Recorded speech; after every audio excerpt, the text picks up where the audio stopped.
Siapakah Tuhan kita dan siapakah kita? Tuhan yang kita sembah, Dia adalah Tuhan kita, tetapi dari satu sisi Dia juga adalah Bapa kita. Dan kita adalah anak-anaknya. Amin. Di dalam Yohanes pasal 1 ayat 12 firman Tuhan katakan, tetapi semua orang yang menerimanya diberinya kuasa supaya menjadi anak-anak Allah, yaitu mereka yang percaya dalam namanya. Di dalam Roma 8 ayat 14 sampai 15, semua orang yang dipimpin Roh Allah adalah anak Allah. Sebab kamu tidak menerima roh perbudakan yang membuat kamu menjadi takut lagi. Tetapi kamu telah menerima roh yang menjadikan kamu anak Allah. Oleh roh kita berseru, ya Aba, ya Bapa. Kita adalah anak Tuhan dan Dia adalah Bapa kita. Betapa beruntungnya kita, betapa bersyukurnya kita memiliki Bapa yang terbaik. Amin. Pada malam hari ini kita akan belajar apa sih yang Bapa kita wariskan bagi kita anak-anaknya. Apa yang Bapa wariskan bagi kita anak-anaknya. Yang pertama di dalam BPDA kita dalam hari-hari ini, di dalam 1 Petrus, di dalam perjanjian barunya 1 Petrus pasal 1, saya akan baca mulai ayat yang ketiga dan 4. Terpujilah Allah dan Bapa kita Tuhan Yesus Kristus, yang karena rahmat-Nya yang besar telah melahirkan kita kembali oleh kebangkitan Yesus Kristus dari antara orang mati, kepada suatu hidup yang penuh pengharapan, untuk menerima suatu bagian yang tidak dapat binasa, yang tidak dapat cemar, yang tidak dapat layu, yang tersimpan di surga bagi kamu. Warisan yang Bapa tinggalkan bagi kita anak-anaknya, yang pertama, Bapa telah menyediakan karunia hidup kekal untuk kita anak-anaknya. Dan hidup kekal itu sudah Tuhan sediakan. Karena itu di situ dikatakan kita sudah menerima suatu bagian. Setelah kita dilahirkan kembali, kita masuk kepada suatu hidup yang penuh pengharapan. Pengharapan bahwa Tuhan sudah menyediakan hidup yang kekal bagi Bapak, Ibu dan saya yang adalah anak-anaknya. Ini adalah pengharapan yang pasti. Bukan semoga, bukan moga-moga, bukan. Pengharapan yang Tuhan bagikan kepada kita, yang Tuhan sediakan bagi kita tentang kehidupan kekal, itu adalah sesuatu yang pasti. Sesuatu yang bukan hanya di PHP-in Tuhan, bukan. Tetapi adalah sebuah kepastian. Amin. Slide selanjutnya. Dunia yang sementara di mana kita tinggal saat ini tidak bisa memberikan kita kehidupan yang abadi. Seorang yang bernama Matthew Henry, dia mengatakan seperti ini. Uang tidak akan pernah memberimu kehidupan abadi. Ketenaran tidak akan pernah memberimu kehidupan abadi. Hanya Yesus Kristus yang akan memberimu kehidupan kekal. Dan kehidupan kekal ini sudah Bapa wariskan bagi kita. Dan kita pasti akan memperolehnya. Amin. Kita pasti akan menikmatinya. Namun Bapak Ibu, sementara kita menikmati atau sementara kita menantikan warisan kehidupan kekal yang sudah Tuhan sediakan, yang sudah Bapa sediakan bagi kita, ada berbagai hal di dunia ini yang bersifat sementara yang bisa menghalanginya. Misalnya, godaan-godaan duniawi yang bisa saja menjatuhkan iman kita. Sehingga kita nggak akan bisa mencapai, kita nggak akan bisa menikmati warisan surga itu. Atau mungkin pergumulan. Beban-beban persoalan yang kita hadapi, apakah itu masalah persoalan rumah tangga, apakah itu karena masalah ekonomi, apakah itu karena tekanan-tekanan pelayanan, ataukah mungkin itu persoalan-persoalan kesulitan yang lain. Hal-hal itu bisa saja menjadi penghalang bagi kita sementara kita menantikan janji Tuhan tentang surga itu. Saya teringat seorang penyanyi pop diva kelas dunia ya, yang terkenal seluruh dunia. Itu penyanyi sekitar tahun mungkin 90-an gitu ya. Penyanyi Whitney Houston, Bapak Ibu pasti tahu itu ya, penyanyi itu ya. Dia dikaruniai Tuhan dengan talenta suara yang suara emas gitu. Kalau normalnya manusia itu biasanya jangkauan oktavnya itu paling 1, 1,5 sampai paling itu 2 oktav. Tetapi Whitney Houston ini jangkauan suaranya bisa mencapai 3,5 oktav, 3,5 oktav gitu. Ini suara emas gitu.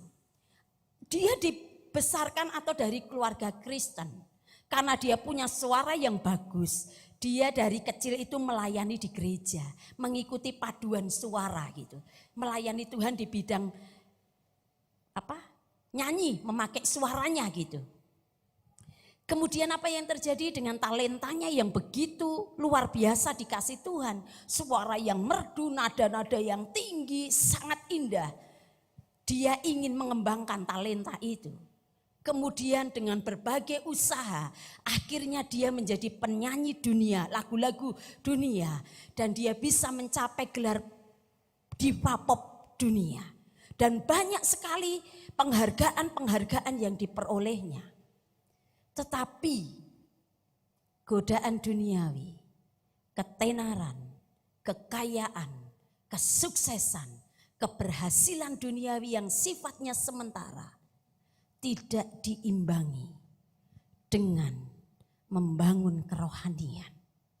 Sehingga kita tahu akhir hidupnya pada usia 48 tahun dia ditemukan tewas di kamar mandi. Kemungkinan besar itu karena overdosis dari obat-obatan terlarang yang dia konsumsi selama ini. Dia tidak tahan menghadapi godaan duniawi. Dia tidak bisa menahan tekanan-tekanan sebagai orang yang sukses, sebagai orang yang berhasil di dunia sekuler, sebagai seorang yang tenar, sebagai seorang yang bisa meraih sukses seperti yang dia capai. Pasti ada tantangan, pasti ada pergumulannya, pasti ada tekanan, pasti ada hantaman-hantaman yang harus dia terima. Dia tidak kuat menghadapi itu. Dia tidak kuat menghadapi godaan-godaan dunia. Sehingga dia akhirnya terjerumus dengan pergaulan bebas. Dia terjerumus dengan ikatan-ikatan dari obat-obatan terlarang. Yang mungkin dia rasa bisa menolong dia. Sedikit membuat dia rileks, membuat dia kuat, membuat dia bisa bertahan. Tetapi itu tidak diimbangi dengan menjaga kerohaniannya. Sehingga itu membuat dia tidak kuat. Dan akhirnya tewas dalam keadaan yang memprihatinkan. Pada masa-masa akhir hidupnya, dia punya suara sudah mulai rusak. Dia punya suara serak, kemudian dia tidak bisa lagi mencapai nada-nada tinggi. Setiap album yang dikeluarkan tidak bisa menjadi album yang hit seperti sebelum-sebelumnya. Dan mungkin di situ dia mengalami depresi dan dia tidak hidup dekat dengan bapaknya. Sebagai seorang anak dia tidak menjalin hubungan yang baik dengan bapaknya. Sehingga akhir hidupnya sangat tragis.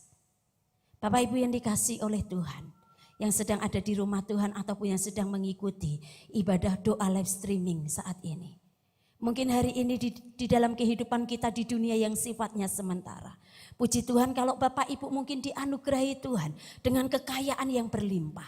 Mungkin dihargai dengan ketenaran. Mungkin Bapak Ibu punya posisi yang baik, mungkin Bapak Ibu punya pekerjaan yang bagus, mungkin Bapak Ibu punya pelayanan yang bagus. Tetapi ingat Bapak Ibu, itu sementara. Kita ini manusia punya kekuatan yang terbatas. Selama kita menjadi anak-anak Tuhan, mungkin kita bisa meraih hal-hal yang sifatnya sementara itu. Kita bisa memperoleh dan mendapatkan sesuatu yang sementara itu. Tetapi jika itu tidak dibarengi dengan menjaga kerohanian kita dengan baik, kita tidak menjaga hubungan kita baik dengan Bapa kita, kita tidak menjaga hidup kita ini dengan benar dengan Bapa kita, kita pasti tidak akan pernah kuat menghadapi godaan-godaan duniawi. Kita nggak akan pernah kuat menghadapi tantangan. Kita nggak akan pernah kuat menghadapi persoalan-persoalan yang mungkin datang silih berganti dalam hidup kita. Kalau kita membaca ayat-ayat ini selanjutnya. Di dalam ayat 1 Petrus pasal 1 ayat 5 dan 7. Bapa kita itu menjamin. Dia katakan seperti ini. Yaitu kamu, maksudnya kamu yang sudah dilahirkan kembali, kamu yang sudah hidup dalam pengharapan yang pasti bahwa Tuhan sudah menyediakan kehidupan kekal di surga. Kamu yang dipelihara dalam kekuatan Allah karena imanmu sementara kamu menantikan keselamatan yang telah tersedia untuk dinyatakan pada zaman akhir. Bergembiralah akan hal itu sekalipun sekarang ini kamu seketika harus berduka cita oleh berbagai-bagai pencobaan. Maksud semuanya itu ialah untuk membuktikan kemurnian imanmu. Di tengah-tengah godaan dunia, sementara kita menantikan janji Tuhan, warisan yang Tuhan sudah sediakan bagi kita yaitu kehidupan kekal. Ketika kita menghadapi godaan-godaan dunia, ketika kita menghadapi kesulitan, pergumulan, kesesakan dalam menjalani hidup ini janji Bapa kita. Aku akan memelihara kamu dalam kekuatan Tuhan. Tuhan tahu kita enggak mampu. Tuhan tahu kita nggak bakal sanggup.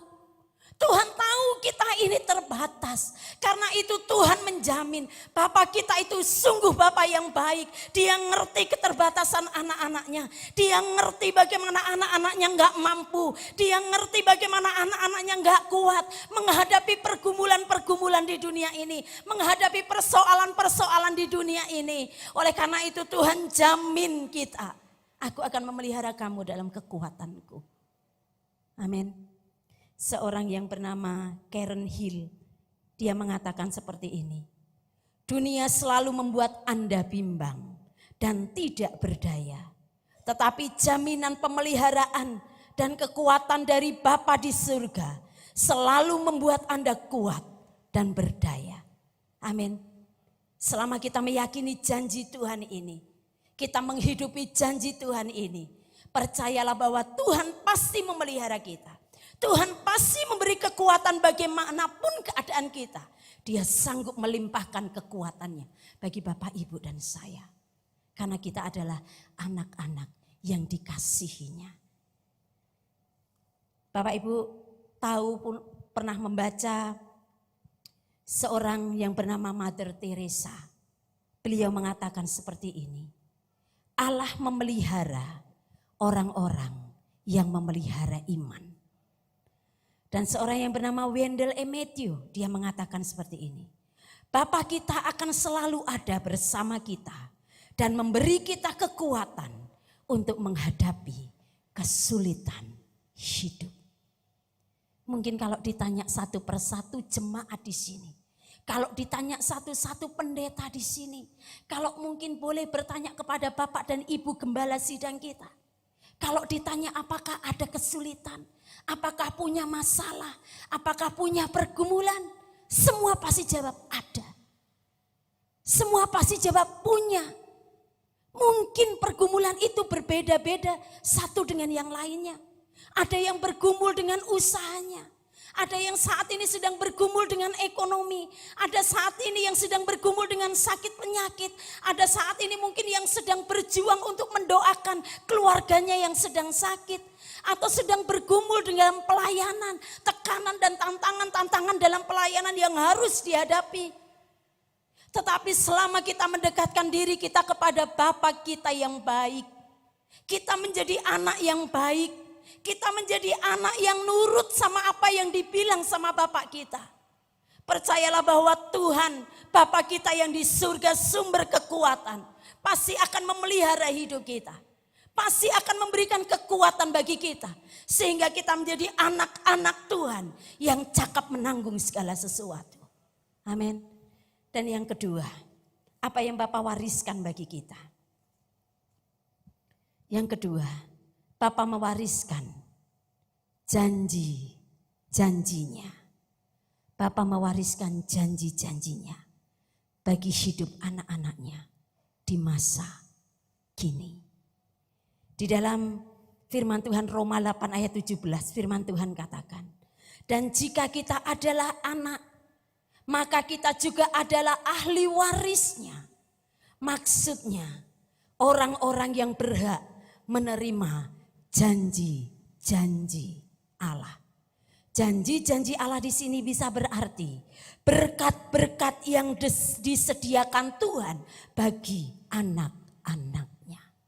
Jika kita adalah anak Tuhan, Tuhan adalah Bapa kita.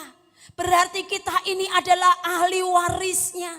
Kita ini adalah orang-orang yang berhak menerima berkat-berkat yang Tuhan sudah janjikan bagi kita, anak-anaknya. Amin.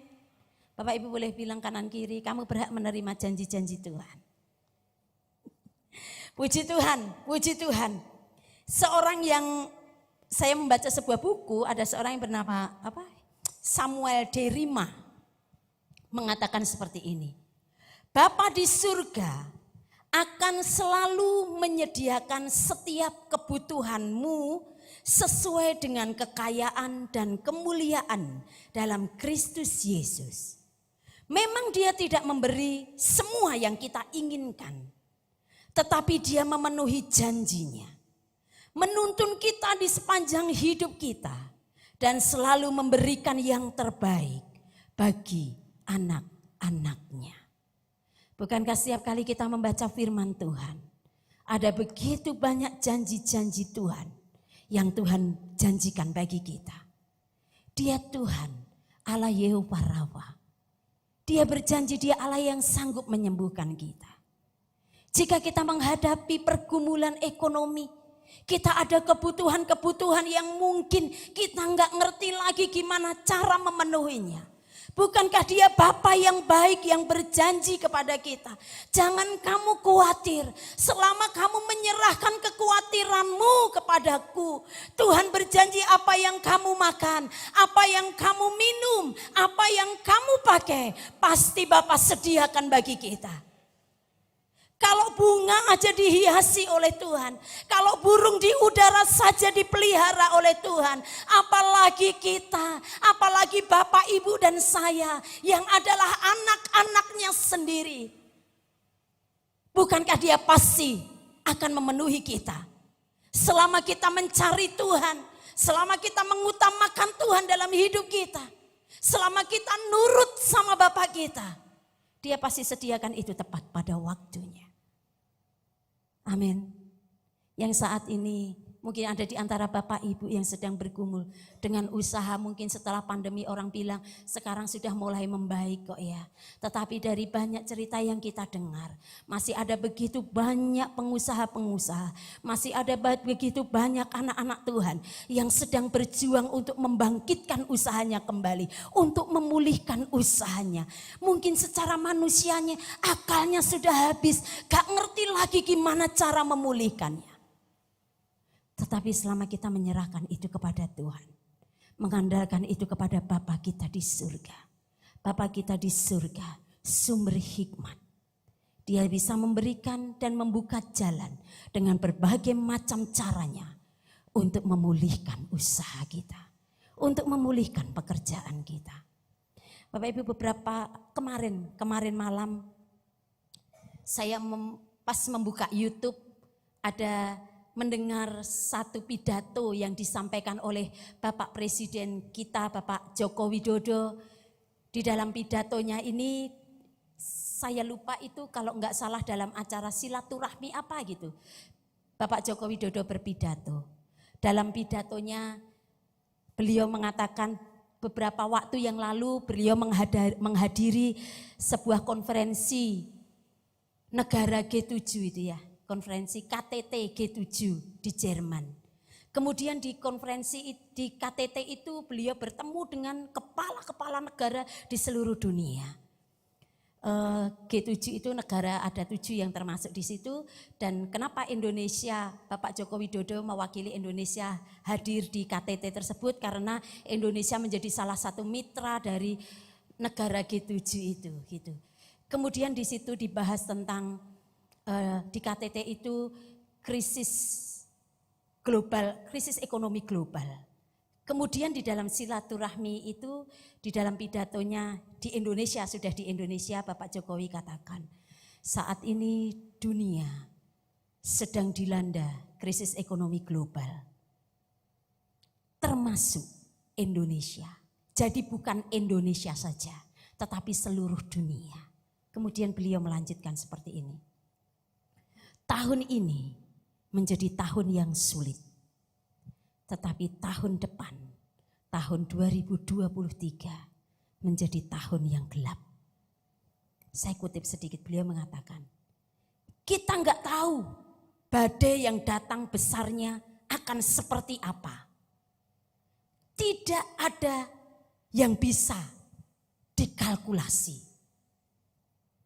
Bahkan selain Bapak Jokowi sebagai Presiden RI, ada Menteri Keuangan Ibu Sri Mulyani, kemudian Menteri Koordinator Bidang Kemaritiman dan Investasi Indonesia, Bapak Luhut Binsar Panjaitan, secara kompak mengatakan seperti ini. Ngeri hadapi resesi. Oleh sebab itu, mereka meminta agar setiap orang menyiapkan diri agar bisa mengantisipasi sejak dini. Karena tahun 2023 menjadi tahun gelap gulita. Headline-nya ditulis seperti itu. Ketika mendengar berita ini, ketika mendengar situasi ini, mungkin banyak orang dari semua kalangan bisa saja merasa cemas, bisa saja merasa khawatir, bisa saja merasa ketakutan. Mungkin yang lain bilang, oh itu yang mengalami itu hanya para pengusaha. Oh itu yang mengalami, yang merasakan ketakutan hanya orang-orang yang punya duit banyak, yang punya perusahaan, yang punya kantor dan lain-lain. Nek karyawan kan enggak seperti itu. Karyawan yang bekerja di sebuah perusahaan, yang bekerja di sebuah kantor. Bagaimana kalau kantor, bagaimana kalau perusahaan di mana kita bekerja mengalami resesi? Bukankah itu yang menjadi dampak bagi kita? Semua orang di semua kalangan mungkin merasa takut, merasa was-was untuk melangkah di tahun 2023. Tetapi dalam situasi ketakutan, dalam keadaan kecemasan, saya ingat kutipan Rick Warren, di dalam bukunya dia mengatakan, ketika kita ada dalam ketakutan karena situasi yang terjadi, ayo pusatkan kembali pikiran kita kepada siapakah Tuhan kita. Siapakah Tuhan kita? Dia adalah Bapa kita. Dia mengetahui apa yang kita alami. Dia mengasihi kita anak-anaknya. Dia mengerti kita, janjinya menyertai kita. Dia Bapa yang baik yang merancangkan rencana-rencana yang terbaik bagi kita anak-anaknya. Selama kita mendekatkan diri kepada Bapa kita, selama kita mempertahankan dan menjaga iman kita tetap benar, tetap sungguh-sungguh di hadapan Tuhan. Percayalah janji Tuhan, aku sekali-kali tidak akan meninggalkan engkau. Bukankah itu janjinya? Ya dan amin. Dia berjanji dia tidak akan pernah mengingkari. Dalam segala keadaan dan situasi, dia Bapa yang selalu tepati janjinya. Saya ingat firman Tuhan yang berkata, dia Bapa yang baik. Tidak mungkin ketika anaknya minta ikan, diberinya ular. Gak mungkin ketika anaknya minta roti, diberinya batu. Gak mungkin ketika anaknya minta telur, diberinya kalajengking. Gak mungkin. Dia Bapa yang baik, yang tahu persis apa yang anak butuhkan. Kita aja sebagai orang tua dunia, ketika anak kita membutuhkan sesuatu, bahkan mungkin sebelum anak kita membutuhkan sesuatu, kita bisa ngerti. Terkadang kita ngerti, paham apa yang sedang dia butuhkan. Kami di keluarga membiasakan diri untuk kalau membutuhkan sesuatu, doa ya. Berdoa loh. Dengan anak juga gitu. Suami dengan istri ya sama, ya doa. Ya doa loh, doa. Kenapa ajarkan itu? Bukan karena kami pendeta hamba Tuhan. Bukan karena anak kami anak pendeta, bukan. Tetapi karena kita anak-anak Tuhan. Yang Tuhan mau adalah serahkan seluruh kekhawatiran kita kepada Tuhan. Dan biarkan Tuhan yang bertindak menepati janji-janjinya bagi hidup kita. Amin. Kalau hari ini, malam hari ini, ada di antara Bapak Ibu yang datang membawa pergumulan kesulitan. Bapak Ibu merasakan tidak mampu, gak ngerti lagi gimana jalan keluarnya. Percayakan itu kepada Bapak kita yang baik. Bapak yang paling mengerti hidup kita. Bapak yang paling mengerti apa yang kita butuhkan saat ini. Saya mengundang seluruh pemain musik. Mari Bapak Ibu, saya mengajak Bapak Ibu bangkit berdiri. Kita akan bersama-sama menyanyikan pujian. Kau Bapa yang baik, selalu besertaku. Haleluya.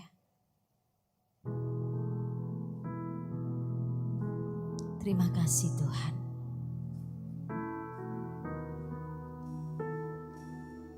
Haleluya. Kau Bapa yang baik, selalu besertaku.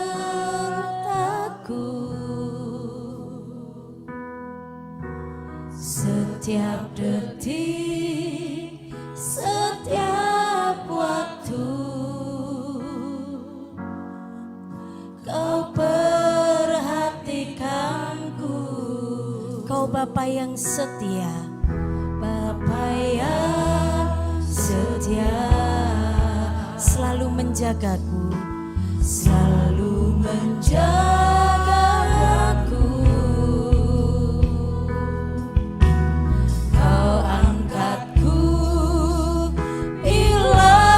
Jatuh,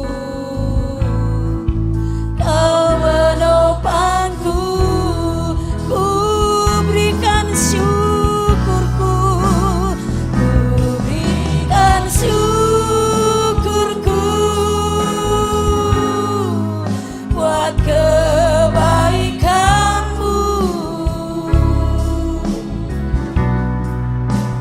Ku berikan syukurku pertolonganmu, buat pertolonganmu, sebab Kau jadikanku, Kau jadikanku berharga di matamu. Kau Bapa yang baik, Kau Bapa yang baik, ku mengasihimu. Kau Bapa yang baik, selalu besertaku. Imani pujian ini Bapak Ibu. Baik, selalu besertaku, selalu besertaku.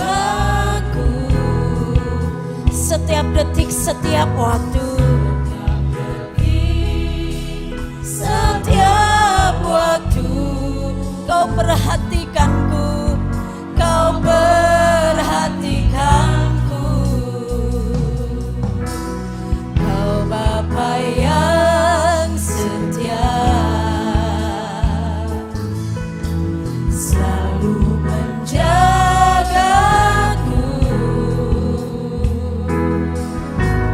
Kau angkatku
Dan kami meyakini bahwa Engkau Bapa yang baik dan kami adalah anak-anak-Mu. Karena itu kami bersuka cita, tetapi yakin bahwa dahulu, sekarang, sampai selamanya kami akan tetap dipelihara Tuhan. Selama kami mencari Tuhan, selama kami mengandalkan Tuhan sepenuhnya dalam kehidupan kami.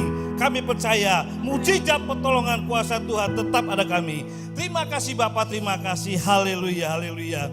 Terima kasih Tuhan. Tuhan memanggil kami sebagai umatnya.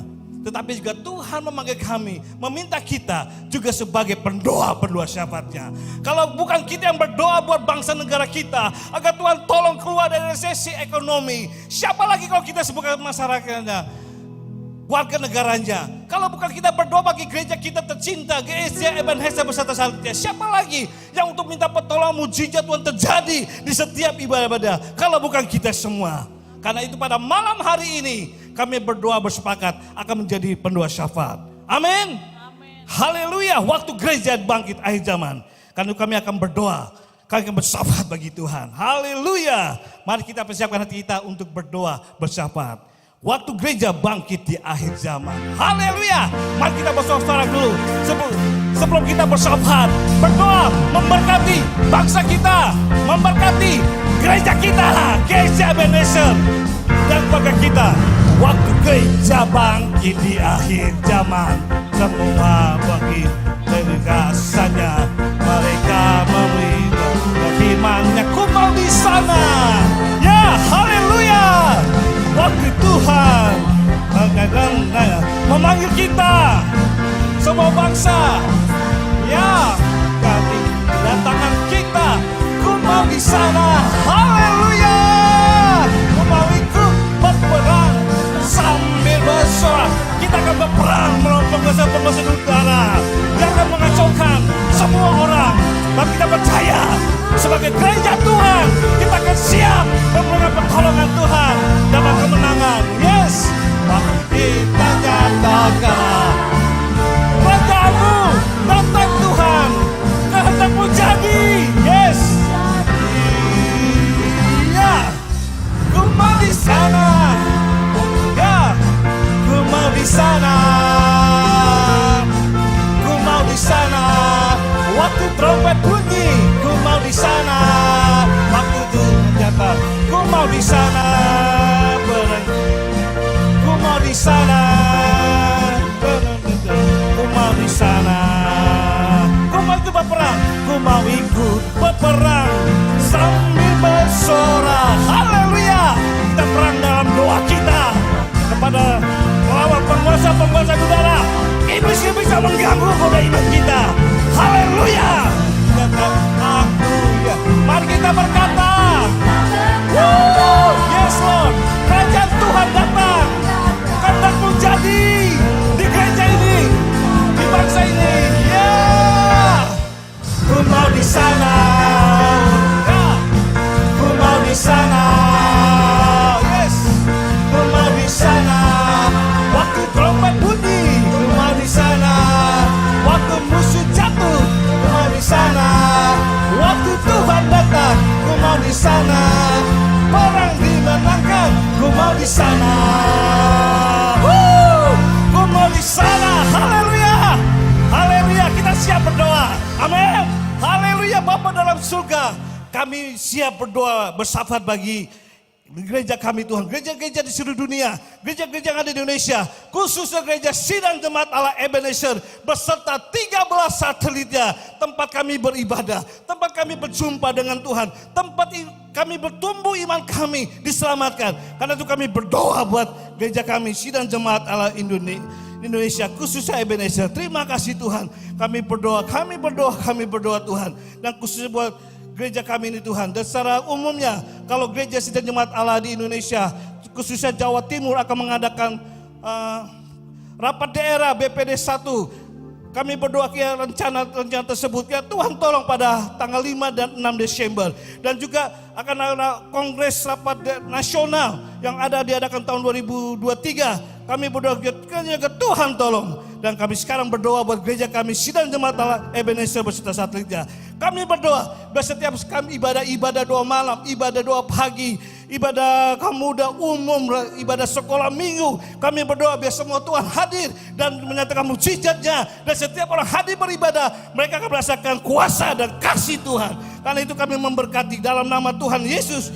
Gereja Sidang Jemaat Allah Ebenezer, mulai dari satelit Karmel, satelit Elohim, satelit Immanuel Rio, satelit Anugerah, satelit Elim, satelit Air Hidup, satelit Getsemani, satelit Siloam, satelit Eklesia, satelit Bethlehem, satelit Immanuel East, dan satelit Maranatha dan satelit Sion. Kami percaya dalam nama Yesus setiap kegiatan-kegiatan pengurapan Tuhan terjadi, banyak mujizat terjadi, dan banyak jiwa-jiwa datang ke rumah Tuhan di Gereja Sidang Jemaat Allah Ebenezer beserta satelitnya. Terima kasih Tuhan, juga semua yang mereka yang melayani, yang terlibat. Kami berdoa biar ada pengurapan khusus yang melayani di ibadah-ibadah baik gereja pusat Ebenezer maupun di satelitnya. Para pelayannya Tuhan seperti pemain musik, WL Singer dan multimedia, Asa Gitar, guru-guru sekolah minggu, pengerja host family dan pengerja satelit yang pada hari Minggu akan beribadah dan melayani. Kami berdoa kuduskan mereka mulai saat ini, sucikan mereka dan persiapkan dengan kuasa Roh Kudus untuk ketika melayani nama Tuhan saja dimuliakan, nama Yesus saja ditinggikan,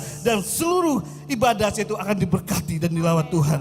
Terima kasih Tuhan, terima kasih. Kami berdoa buat pemimpin Gereja Sidang Jemaat Allah Ebenezer beserta satelitnya, yaitu kami berdoa Tuhan, Tuhan tolong mulai Bapak Gembala Sidang kami, Bapak Pendeta Triyogo Tuhan, bersama Ibu Gembala Bu Ingrid dan kedua putrinya.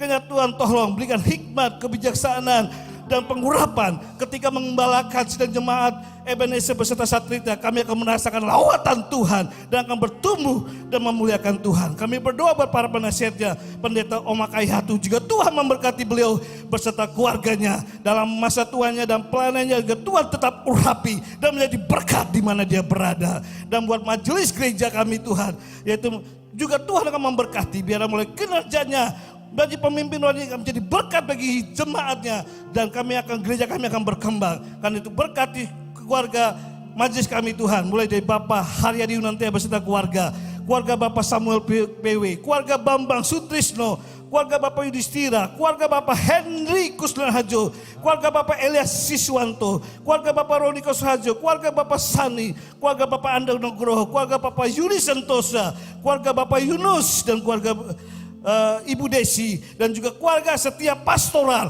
pengerja host family, komisi, departemen. Kami percaya mulai pemimpin rohani yang menjadi teladan secara iman, teladan secara karakter, mereka akan melihat Yesus dan kami bisa membawa jiwa-jiwa datang pada Tuhan. Terima kasih Bapak, terima kasih. Dan kami juga berdoa saat ini buat sidang jemaat Tuhan sedang bergumul, baik yang ada di rumah Tuhan maupun yang ada di satelit. Kami berdoa dalam nama Yesus, yang sedang sakit kami imani ada mujizat, ada kesembuhan, sehingga sidang jemaat Allah boleh mengalami mujizat dan pertolongan dan akan boleh bersaksi kepada Tuhan, bersaksi kepada sidang jemaat. Dan kami juga berdoa buat sidang jemaat Allah Ebenezer beserta satelit yang sedang undur atau pindah gereja atau malas beribadah. Kami berdoa jamah rohnya untuk kembali berapi-api datang ke rumah Tuhan, kembali beribadah bersama-sama, kembali melayani kami bersama-sama di gereja sidang jemaat Allah Ebenezer beserta satelitnya. Terima kasih Bapak. Juga kami berdoa buat sidang jemaat Allah yang sedang bermasalah dalam keluarganya, ada konflik-konflik hubungan suami dan istri, orang tua dan anak mertua dan mantu. Kami berdoa dalam nama Yesus, Tuhan sucikan, Tuhan pulihkan, sehingga setiap keluarga sidang jemaat Allah, keluarga yang menjadi kesaksian, yang mengalami kemenangan dan mengalami mujizat dan memuliakan nama Tuhan.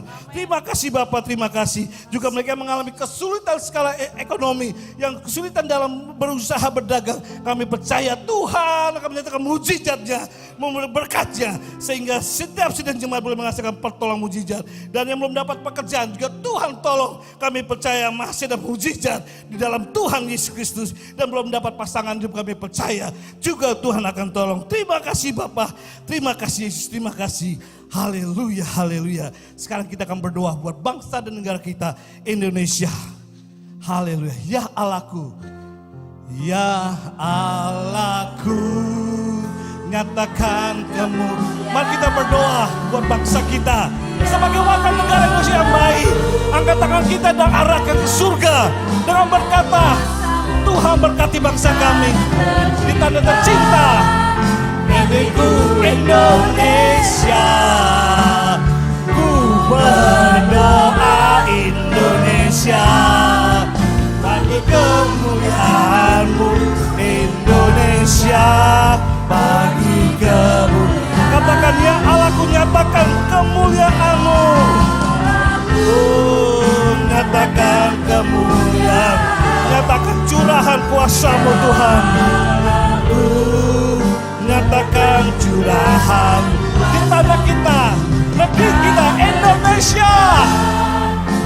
kekuatan, hadirat Tuhan, mujizat Tuhan terjadi dari Sabang sampai Merauke.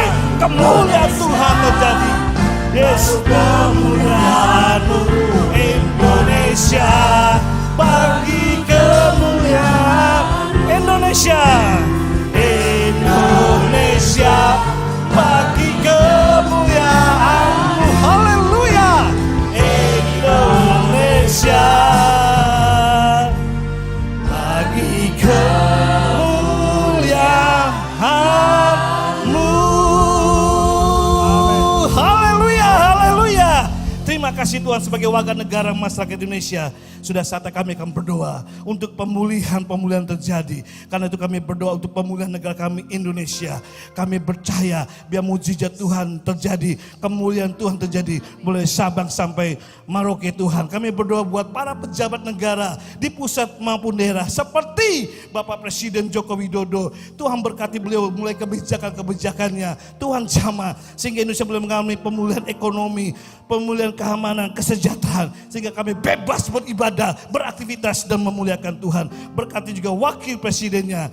Terima kasih Bapak, juga berkati para menterinya, mulai kebijakan-kebijakan mereka Tuhan. Kami percaya ada rencana Tuhan untuk mensejahterakan bangsa kami Indonesia. Kami berdoa buat para pemerintah daerah seperti gubernur, wali kota, bupati, camat, lurah, RW dan RT, serta para lembaga lain seperti lembaga kehakiman, DPR, MPR, TNI, keamanan, Polri, KPK, jaksa. Kami percaya juga Tuhan pakai mereka sehingga mereka bekerja dengan rajin, dengan jujur, dengan bertanggung jawab penuh integritas. Maka kami percaya Indonesia akan merasakan aman, Indonesia akan merasakan sejahtera, karena Tuhan akan mengontrol, menolong mereka untuk mereka bekerja menjadi kemuliaan Tuhan. Maka kami percaya Indonesia akan mengalami pemulihan secara ekonomi, Indonesia akan mengalami pemulihan secara keamanan, Indonesia akan mengalami kesehatan. Karena itu kami berdoa, Tuhan tolong, ada keamanan, ada keadilan, ada kesejahteraan. Terima kasih Tuhan, terima kasih. Dan kami berdoa kalau ada masyarakat Indonesia yang punya niat jahat, niat jelek untuk menghancurkan bangsa negara kami berdoa dalam nama Yesus, Tuhan hancurkan karakter dan roh yang radikalisme. Tuhan, kami berdoa, Tuhan hancurkan mereka sehingga mereka boleh punya hati yang baik untuk menjadi warga negara yang baik, dan Indonesia tetap ada dalam jangkauan Tuhan dan Tuhan dipermuliakan. Terima kasih Tuhan. Karena itu kami berdoa, ya Tuhan berkati bangsa Indonesia dari pulau-pulau, dari 34 provinsi, seperti ada di Pulau Sumatera, di Banten, yang ada di Kepulauan Jawa, ada di Jakarta, Yogyakarta, yang ada di Nusa Tenggara Timur dan Nusa Tenggara Barat, yang ada di Pulau Bali, yang di Pulau Kalimantan, Sulawesi, dan Kepulauan Maluku, dan Kepulauan Papua. Kami berdoa dari Sabang sampai Merauke. Tuhan lawat, Tuhan tolong, Tuhan jamah dan Tuhan berkati. Terima kasih Bapak, terima kasih. Inilah doa-doa kami. Kami percaya Tuhan akan tolong bagi kami semua. Haleluya, haleluya. Terima kasih Tuhan, terima kasih. Haleluya. Aku punya Tuhan yang besar, yang telah berjanji dan sanggup menggenapi. Haleluya. Haleluya, terima kasih Tuhan. Aku punya Tuhan yang besar. Haleluya, terima kasih Tuhan.